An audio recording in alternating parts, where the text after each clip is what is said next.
ఆరాధనా నీకే, ఆరాధనా నీకే, ఆరాధనా. ఇది అడ్డతీగల అనే ప్రాంతం ఆంధ్రప్రదేశ్లో ఏజెన్సీ ఏరియా. ఇక్కడ ఆమె యేసును గూర్చి విని, నేను ఆయన వస్త్రములు మాత్రం ముట్టినా బాగుపడదని అనుకొని పాస్టర్ పెదబాబు గారు తన ఆధ్వర్యంలో ఆ ఏజెన్సీ ప్రాంతంలో చాలా అద్భుతమైన పరిచర్య జరుగుతుంది.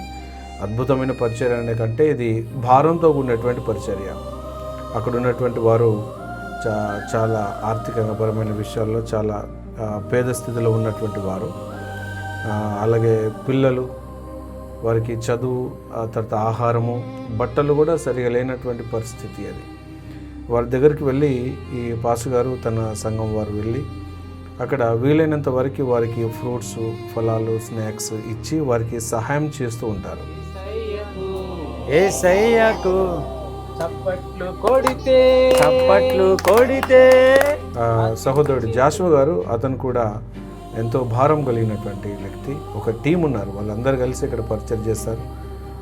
అతను కూడా ఈ పిల్లల్ని ఈ సండే స్కూల్ లాంటి విషయాల్లో నడిపించడం, పాటలతో పిల్లల్ని బలపరచడం లాంటివి చేస్తూ ఉంటారు. ఇది భారంతో ఉన్నటువంటి పరిచర్య. ఇది అంటే అడ్డతీగల నుంచి చాలా లోపలికి వెళ్ళాలి. ఏజెన్సీ అడవిలో ఉన్నటువంటి ప్రాంతం ఇదంతా. అక్కడ నీళ్లు, కరెంటు కూడా సరిగా ఉండదు. నేటి నుండి ప్రభువా వారి హృదయంలో నాటబడినటువంటి తండ్రి ఈ దివ్య వాక్యం, ఈ బీజమును ప్రభువా ఫలించి వర్ధిల్లే కృపను దయచేయండి. మేము దాదాపు నేను, శ్రీనివాస్ బ్రదర్, అలాగే సునీల్ బ్రదర్, జాషువా, ఆ పాస్ గారు టీం, మేము దాదాపు ఒక 5-6 గ్రామాలు తిరిగాం. ప్రతి గ్రామంలోకి వెళ్ళి అక్కడ ఉన్నటువంటి వారికి ప్రార్థన చేసి మంగళమడుగు గ్రామంలో పాస్టర్ పెదబాబు గారి ఆధ్వర్యంలో సువార్త కూడిక ఈ సాయంత్రం చేశాం. వారు చాలా సంతోషపడ్డారు. నాకు అనిపించింది ఏంటంటే ఇది చాలా భారంతో ఉన్నటువంటి పరిచర్య. పెదబాబు గారు వారి కొరకు మనం ప్రార్థన చేద్దాం. ఈ కుటుంబాల కొరకు, గ్రామాల కొరకు ప్రార్థన చేద్దాం.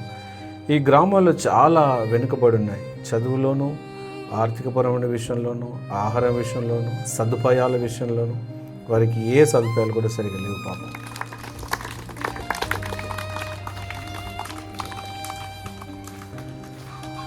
దేవుడు ఈ గ్రామాలన్నింటిని దీవించి ఆస్వాదించును గాక.